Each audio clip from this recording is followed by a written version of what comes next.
Penciptaan bumi dengan bentangan alam yang terhampar adalah sebagai tanda-tanda kebesaran dari Allah bagi orang-orang yang berakal. Manusia memiliki kedudukan dan tanggung jawab yang besar sebagai khalifah di bumi, yaitu pemakmur dan pengelolanya. Nah, anak-anak, mari kita mempelajari lebih dekat tentang ketampakan alam di bumi ini dan bagaimana manusia memanfaatkan sumber daya alamnya dalam muatan pembelajaran IPS.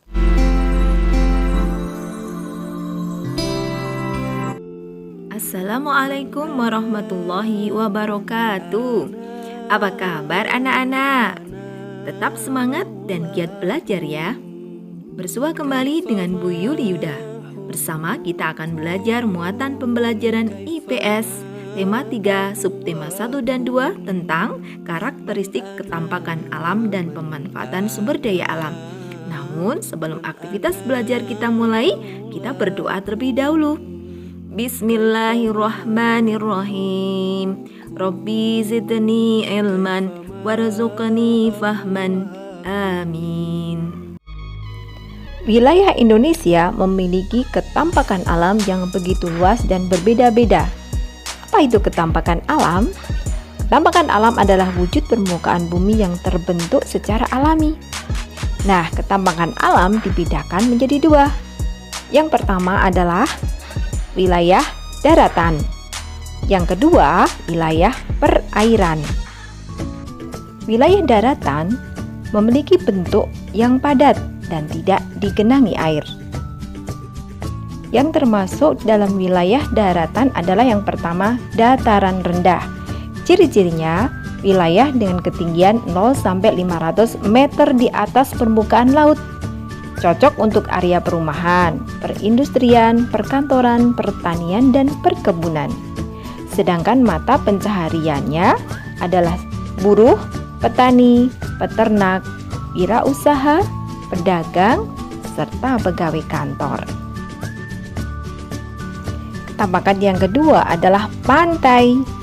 Pantai adalah wilayah perbatasan antara daratan dan lautan. Ciri-ciri dari pantai: tanah berpasir, memiliki garis pantai, memiliki muara, yaitu pertemuan sungai dengan laut. Terdapat ekosistem mangrove atau bakau untuk mencegah abrasi. Sumber daya alam di pantai dan manfaatnya. Contohnya adalah pasir pantai untuk wisata, garam laut untuk pertanian garam. Berbagai jenis ikan dapat digunakan untuk budidaya ikan, udang, cumi, dan lain-lain. Sedangkan pelabuhan untuk berlabuhnya kapal. Sedangkan mata pencaharian penduduk di pantai adalah nelayan, petani garam, petani kelapa, peternak ikan, dan juga pemandu wisata. Ketampakan yang ketiga adalah dataran tinggi. Dataran tinggi merupakan permukaan bumi dengan ketinggian di atas 500 meter di atas permukaan air laut. Ciri-cirinya, umumnya berudara dan beriklim sejuk dengan pemandangan yang indah, curah hujan lebih tinggi, pertaniannya dibuat terasering atau sengkedan. Daya alam di dataran tinggi dan apa manfaatnya? Yang pertama adalah untuk perkebunan, bisa untuk budidaya teh, kopi, dan sayur mayur. Kemudian juga untuk objek wisata. Ini banyak di sana para pemandu wisata. Sedangkan telaga dan air terjun bisa digunakan untuk pembangkit listrik tenaga air. Mata pencaharian penduduk di dataran tinggi mayoritas adalah sebagai petani, peternak, pedagang, pekerja perkebunan, dan juga pemandu wisata.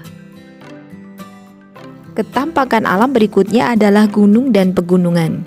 Gunung adalah permukaan bumi yang menonjol lebih tinggi dengan ketinggian di atas 600 meter di atas permukaan laut. Sedangkan pegunungan, rangkaian gunung yang sambung menyambung, luas dan tinggi. Nah, apa manfaat dari sumber daya alamnya? Bisa dimanfaatkan untuk objek wisata dan untuk pendakian. Contoh, Gunung Lawu, Gunung Bromo. Ketampakan alam yang berikutnya adalah lembah dan ngarai. Lembah adalah daratan yang sangat rendah dan cekung dari sekitarnya, terletak di kaki gunung dan dikelilingi sungai. Sedangkan ngarai adalah lembah yang luas, banyak digunakan untuk pertanian dan permukiman. Oke, lanjut.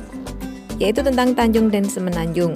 Tanjung adalah daratan yang menjorok ke laut, sedangkan semenanjung adalah tanjung yang lebih luas lagi. Memanfaatkan sumber daya di sini adalah untuk wisata dan pelabuhan. Contoh, Tanjung Priok ada di Jakarta, Tanjung Emas ada di Semarang, dan Tanjung Perak ada di Surabaya. Bagaimana anak-anak? Masih semangat untuk mengikuti perjalanan Bu Yuli untuk melihat ketampakan alam selanjutnya? Oke, sekarang kita akan membahas tentang wilayah perairan. Perairan adalah permukaan bumi yang digenangi air. Indonesia adalah negara maritim karena sebagian besar wilayahnya terdiri dari perairan.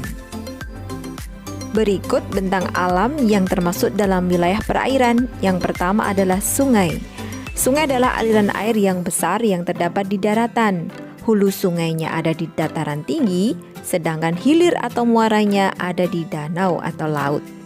Pemanfaatan sungai untuk irigasi, transportasi, pemeliharaan ikan, dan juga untuk penambangan pasir.